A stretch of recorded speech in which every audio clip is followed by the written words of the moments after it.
Bonjour mes chers frères et sœurs dans le Seigneur, c'est le révérend Jacques Tinabanza, juste pour prêcher la bonne nouvelle de l'évangile. Et cette bonne nouvelle de l'évangile est intitulée la parabole des 10 jeunes filles vierges. La parabole des 10 jeunes filles vierges.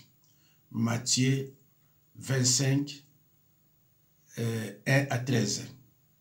C'est Matthieu 25, 1 à 13. Frères et sœurs en Christ, la volonté de Dieu est justement que nous mettons en pratique les paroles de Jésus-Christ. Son enseignement doit pénétrer dans nos oreilles au point de devenir le fondement de notre vie. Frères et sœurs en Christ, l'ignorance ne sera d'ailleurs pas une excuse devant Dieu, car nous avons tous la Bible pour nous éclaircir. Si vous n'étudiez pas la Bible et que vous ne savez pas ce qu'il y a dedans, vous ne connaîtrez pas le commandement de Dieu. Le choix de ne pas étudier la Bible revient à rejeter la connaissance. Frères et sœurs en Christ, tant de chrétiens mènent une vie pleine de troubles, d'agitation et remplie d'échecs en raison de leur ignorance à la parole de Dieu et les tactiques de Satan. Mes chers frères et sœurs dans le Seigneur, alors qu'est-ce qu'on attend par parabole? Une comparaison tirée de la vie courante pour enseigner et interpeller les consciences des auditeurs. La parabole est une comparaison tirée de la vie courante pour enseigner et interpeller les consciences des auditeurs. Jésus a également utilisé les paraboles comme un langage caché à ceux qui refusaient de croire et de se repentir. Il en dévoilait alors l'essence à ses disciples. Jésus enseigne leurs disciples par cette parabole. Prenez vos Bibles, mes chers frères et sœurs, là où vous êtes, et ouvrez-les avec humilité. Nous allons lire dans l'évangile de Matthieu 25, 1 à 13. Verset 1. Alors, le royaume des cieux sera semblable à 10 vierges qui, ayant pris leur lampe, allèrent à la rencontre de l'époux. Verset 2. 5 d'entre elles étaient folles et 5 sages. Verset 3.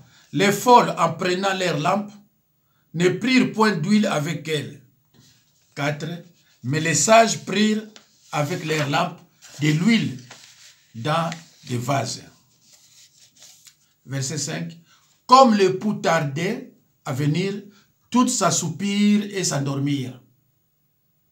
Frères et sœurs en Christ, les 5 vierges sages représentent les vrais disciples de Christ sous la tribulation. Les lampes évoquent la profession de foi. L'huile est généralement assimilée au Saint-Esprit. Les vierges folles désignent ceux qui professent mettre leur espoir dans le Messie, mais qui ne se sont jamais vraiment convertis et qui, par conséquent, n'ont jamais reçu le Saint-Esprit. Christ est lui-même l'époux.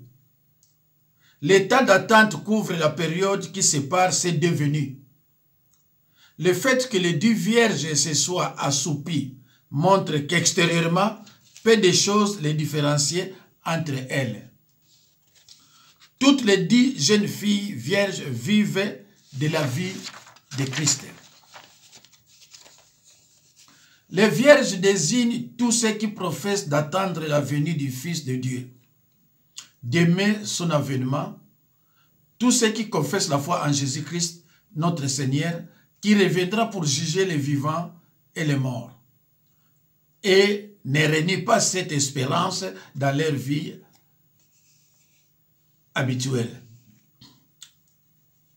Toutes les vierges ont ceci en commun, qu'elles professent la foi en un même Seigneur et ont une même espérance en lui, car toutes prennent leur lampe et vont à la rencontre de l'époux.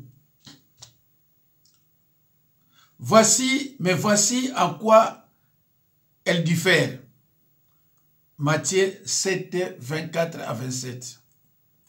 Dans l'évangile de Matthieu 24 à 27, la Bible nous enseigne sur la construction de 2 maisons. Extérieurement, de même apparence, s'élèvent l'une sur l'autre. L'autre sur le sable, le fondement est caché. Dans l'évangile de Matthieu 7, 24 à 27, la Bible nous enseigne sur la construction de 2 maisons. Extérieurement de même apparence, s'élève l'une sur l'autre. Pardon, s'élève l'une sur les rocs, l'autre sur le sable, mais le fondement est caché. Il y a une différence fondamentale qui les distingue. Une différence qui ne se voit pas de l'extérieur. Mais les maisons ne se reposent pas aussi sur le même type de fondation.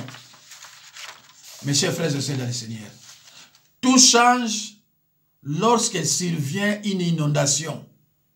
Le sable est désagrégé et emporté par l'eau. Les rocs restent fermes et inébranlables. Frères et sœurs en Christ, votre vie repose sur la personne de Jésus-Christ à la manière d'une maison qui repose solidement sur les rocs. Il y a d'un côté la catégorie des hommes sages et de l'autre côté la catégorie des hommes insensés. Mes chers frères et sœurs dans le Seigneur, les vierges sages sont décrits dans 2 Pierre 1, 8 et les folles dans 2 Pierre 1, 9. Mes chers frères et sœurs dans le Seigneur, nous apprenons ensuite en quoi consistait la folie des unes et la sagesse des autres. Celles qui étaient folles en prenant leur lampe n'avaient point pris d'huile avec elles. Mais les sages avaient pris de l'huile dans leur vase avec leurs lampes. C'est le pivot de la parabole. Frères et sœurs en Christ, nous pouvons admettre que les vierges folles, dépourvues d'huile, représentent ceux qui accomplissent des devoirs tout extérieurs, sans vie, sans amour, sans chercher à se conformer intérieurement à la foi de Dieu.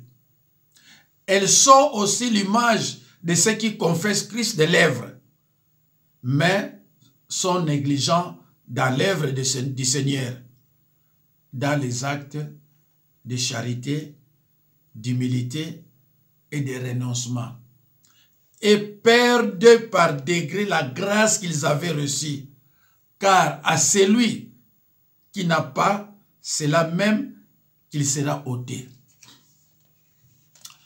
Mes chers frères et sœurs dans le Seigneur, la lampe représente tout ce qui est purement extérieur dans la profession chrétienne. Et l'huile, ce qui est intérieur et spirituel. L'huile est toujours dans l'écriture le symbole de l'Esprit de Dieu. L'huile est toujours dans l'écriture le symbole de l'Esprit de Dieu. Acte 10, 38. Lisons dans le livre des Actes des Apôtres, chapitre 10, verset 38. J'ai lu au nom de Jésus-Christ. Vous savez comment Dieu a oint du Saint-Esprit et de force Jésus de Nazareth, qui allait de lieu en lieu, faisant du bien et guérissait tous ceux qui étaient sous l'empire du diable, car Dieu était avec lui. Lisons dans Hébreux 1:9. J'ai lu au nom de Jésus-Christ.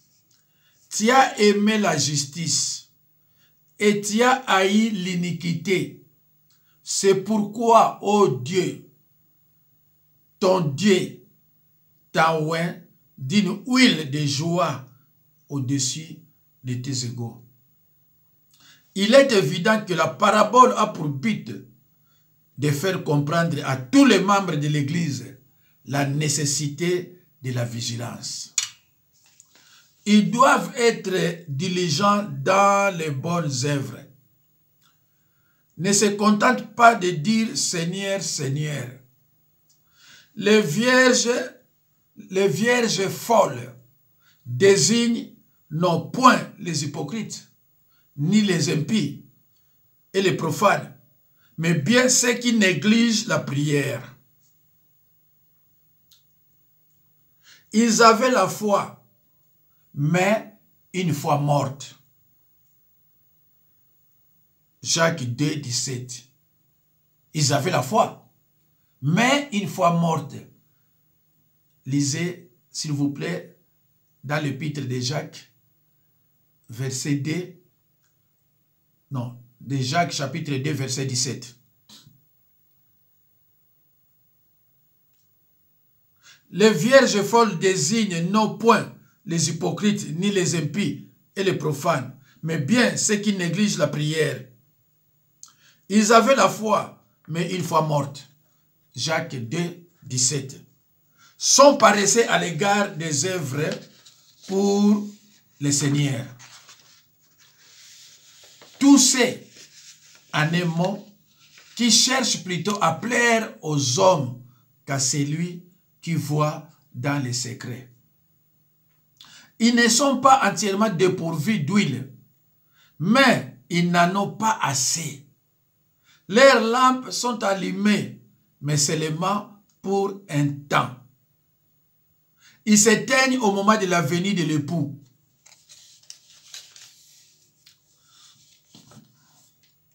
Les vierges sages reconnaissent que l'époux peut tarder à venir, que l'Église n'entrera point encore dans sa gloire.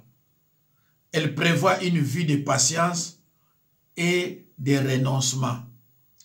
Et comprennent qu'il leur faut autre chose que de simples impressions pour pouvoir persévérer jusqu'à la fin. Il leur faut une abondante mesure de l'Esprit de Dieu. Comme l'époux tardait, elles s'assoupirent toutes et s'endormirent. L'époque du retour de Christ est certaine. Chaque âge est appelé à hâter ses retours par la foi et par la prière. Dans 2 Pierre, chapitre 3, verset 12, le Seigneur approuve ceux qui agissent justement. Il est attentif à leurs prières. Certes, le Seigneur attend les prières de tout son peuple, mais il s'occupe particulièrement de la cause de ceux qui souffrent par amour pour Christ, sans rendre le mal pour le mal. Actes des Apôtres 3, 19. Actes des Apôtres 3, 19. 2 Pierre 3, 9. Verset 6, Matthieu 25, verset 6. Au milieu de la nuit, on cria. Voici l'époux. Allez à sa rencontre. Mes chers frères et sœurs dans le Seigneur, la Bible nous enseigne que le retour de Christ sera précédé de signes terrifiants. Au milieu de la nuit, il se fit un cri qui réveille les dormeuses. La descente du Seigneur avec une voix d'archange et avec une trompette de Dieu. 1 Thessaloniciens 4, 16. 1 Thessaloniciens 4, 16. La trompette de Dieu est identique à la dernière trompette de 1 Corinthiens 15, 51 à 52, qui signale la résurrection des croyants au temps de l'enlèvement. la trompette de Dieu est identique à la dernière trompette de 1 Corinthiens 15, 51 à 52, qui signale la résurrection des croyants au temps de l'enlèvement. Elle appelle les saints à la félicité éternelle. Elle doit pas être confondue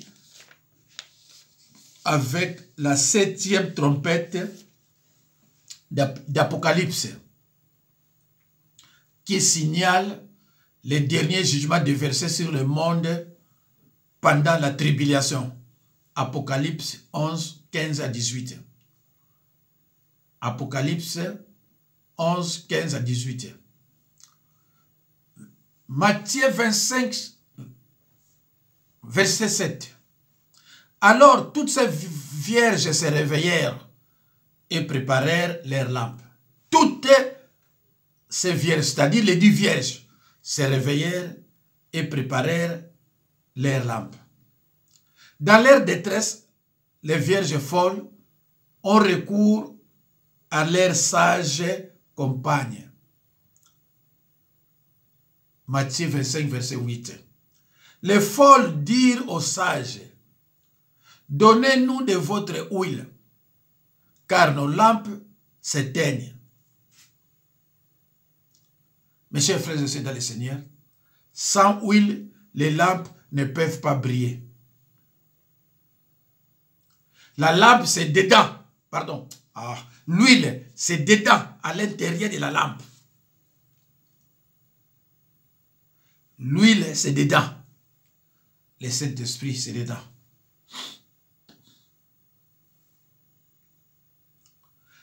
Cette demande, ainsi que la réponse qu'elle obtient, renferme une vérité solennelle. C'est en vain que nous cherchons auprès des hommes ce que la grâce de Dieu seul peut nous accorder. Nous serons misérablement déçus si nous comptons emprunter ce qui doit être acheté, obtenu par la prière fervente.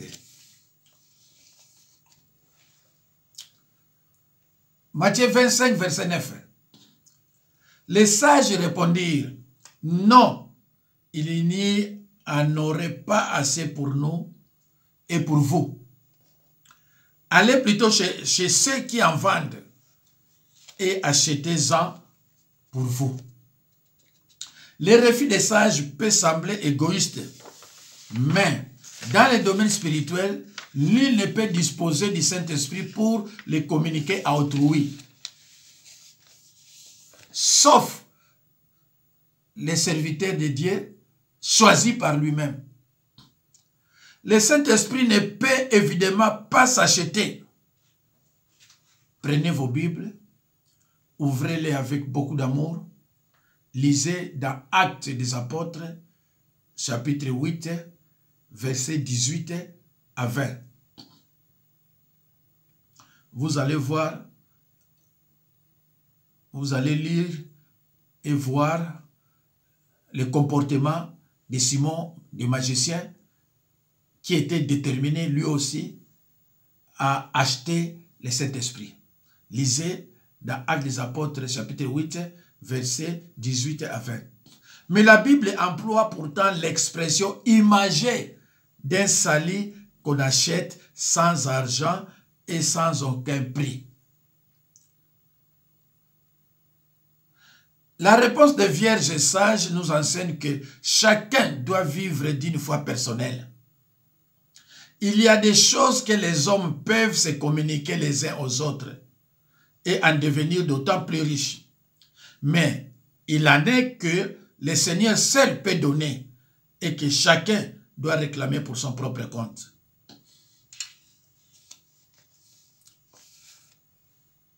Mes chers frères et sœurs dans le Seigneur,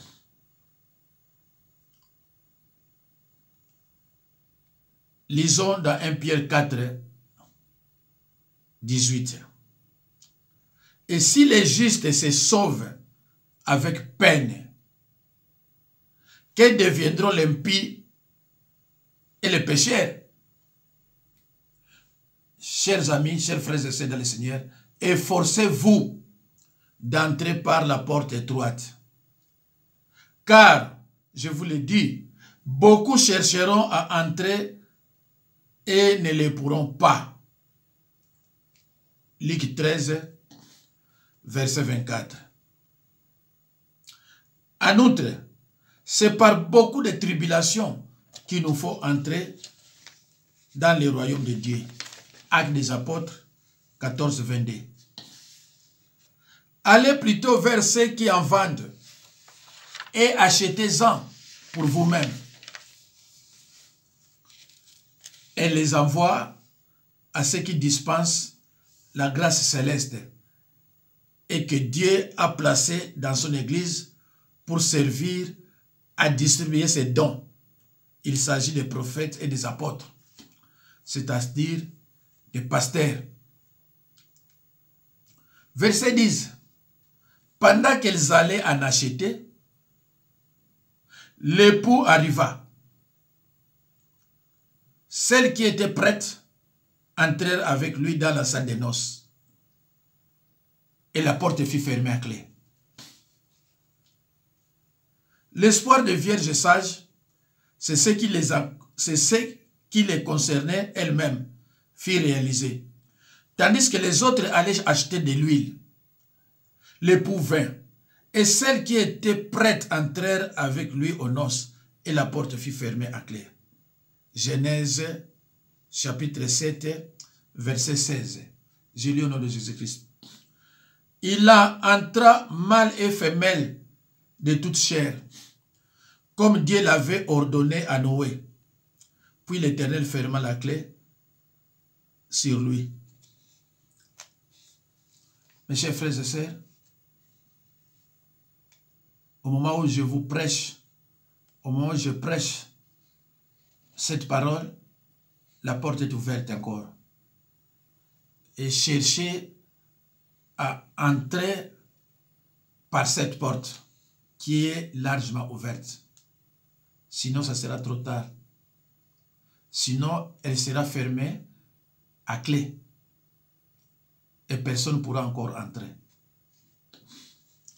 Lisez aussi, mes chers frères et sœurs, dans les livres d'Apocalypse. Apocalypse 3, 12 à 13.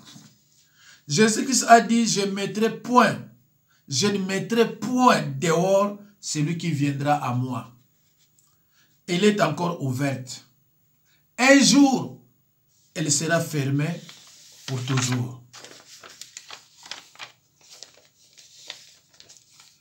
Les péagers, c'est-à-dire les gens qui ont une mauvaise, qui ont une réputation détestable. Les péagers et les femmes de mauvaise vie viennent et sont reçus, ainsi que tous les impurs, les voleurs, etc.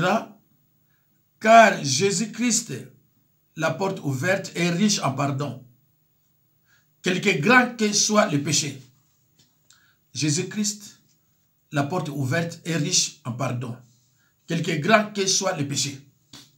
Mais il a dit lui-même, la porte est fermée. Un jour, aucune prière, aucun gémissement ne seront plus écoutés. Mes chers frères et sœurs, Jésus-Christ, la porte ouverte, est riche en pardon. Quelque grand que soit le péché. Mais il a dit lui-même, la porte est fermée un jour. Si la porte est fermée, un jour, aucune prière, aucun gémissement ne seront plus écoutés. Donc, si la porte est fermée, aucune prière sera exaucée. Il n'y aura pas de confession, ni d'adoration, ni de louange. C'est le moment, mes chers frères et sœurs. Cherchez à entrer par la porte ouverte. La porte est encore ouverte. Cherchez son visage et mettez sa parole en pratique.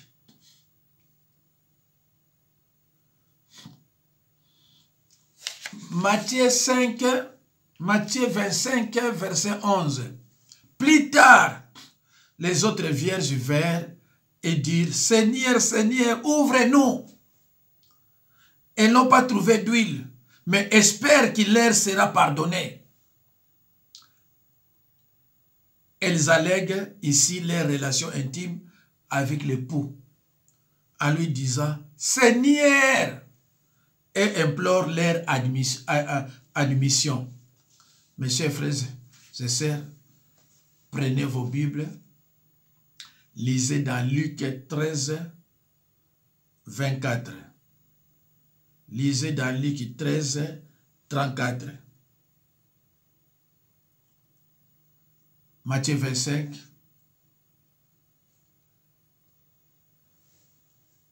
Chapitre 12.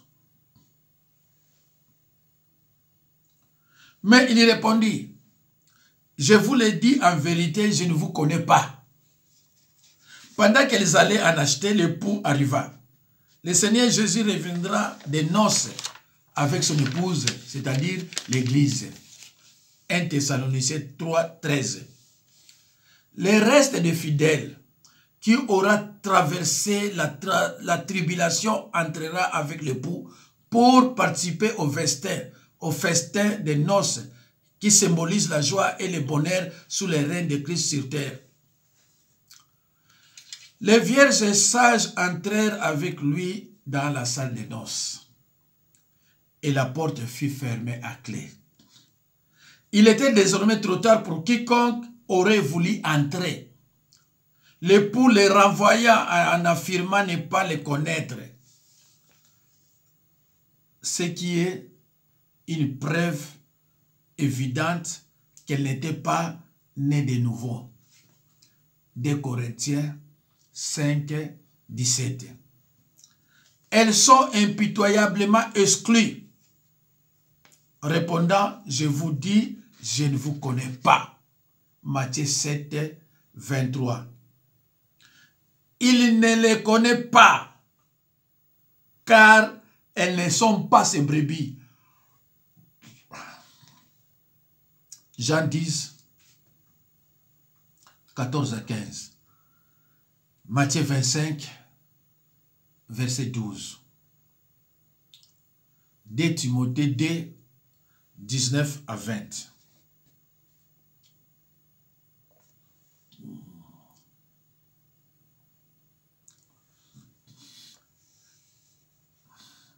L'exclusion des vierges folles de la salle des noces est définitive. Mes chers frères et sœurs, les 5 vierges sages ont choisi d'obéir aux paroles de Jésus-Christ. L'obéissance à sa parole nous met en contact avec Jésus-Christ. C'est par l'obéissance que l'accès au royaume de Dieu est possible.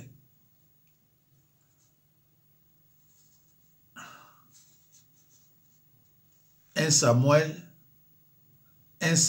15, 22 à 23. Prenez vos Bibles et lisez dans 1 Samuel 22 à 23. Mes chers frères et sœurs dans le Seigneur, les Écritures annoncent clairement que le peuple de Dieu souffrira et sera amené en captivité s'il persiste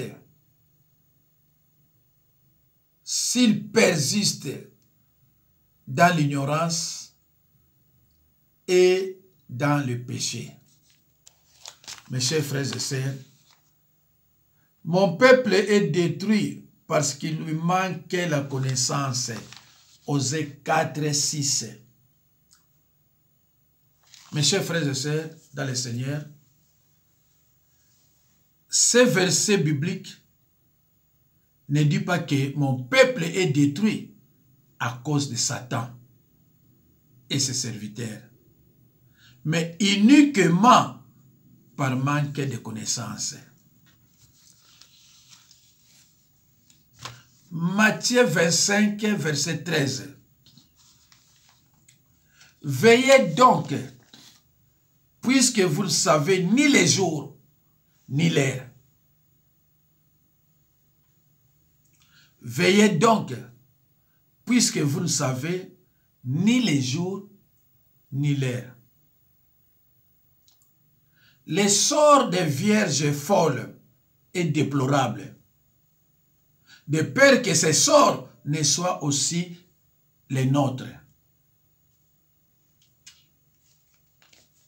Mes chers frères et sœurs dans le Seigneur, il est plus prudent d'être prêt chaque jour. Nous avons une œuvre à faire qui n'est pas celle d'un moment. Il est plus prudent d'être prêt chaque jour. Nous avons une œuvre à faire qui n'est pas celle d'un moment. Luc 12, 40, Luc 12, 40, Luc 12, 40, Luc 21, 34 à 36. Les chrétiens devaient vivre. Les chrétiens devaient vivre comme si le Seigneur pouvait revenir à tout moment. Les chrétiens devraient vivre comme si le Seigneur pouvait revenir à tout moment. Est-ce que nos lampes sont-elles prêtes et remplies d'huile? Merci, mes chers frères et sœurs. Que Dieu vous bénisse. C'est la fin de notre enseignement. Merci, mes chers frères et sœurs. Que Dieu vous bénisse. Que Dieu vous bénisse, vous qui écoutez ces messages. Mettez-les en pratique et n'oubliez pas de les partager. Mettez ces messages en pratique et n'oubliez pas à les partager. Que Dieu vous bénisse. Que notre Créateur vous bénisse au nom de Jésus-Christ.